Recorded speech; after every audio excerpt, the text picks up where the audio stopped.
How to use WhatsApp. Hello guys, this is Atticus and welcome back to another tutorial video. In today's quick video, I'll teach you guys how you can use WhatsApp. Now this is for beginners, so let's get started.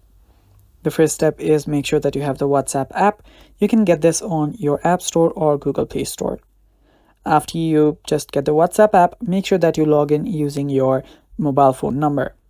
After you do that, this is what your WhatsApp will look like.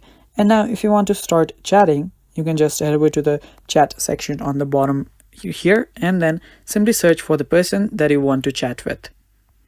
After you find that person, you can start texting them if they have a WhatsApp. Now after you text them, you will notice two ticks right here.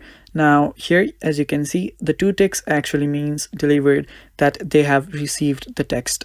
And a single tick will actually mean that it's just been sent but they have not received it.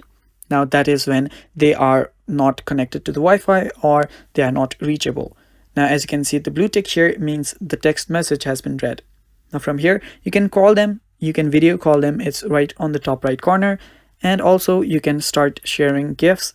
You can share photos from this plus icon on the left hand side of the text box, where you can take a picture, you can just upload a photo from your gallery, or you can even make polls and share documents. The other thing that you can actually do is create new groups, and after you create new groups, you can actually text them. Here you can just text multiple people, where you can just check for different persons right here, as you can see. Now yeah, this is the basics of your WhatsApp. If you want to know more, you can watch out for our other videos. And yeah, that is all for today. Thanks for watching. Stay tuned for more, and bye bye. Take care.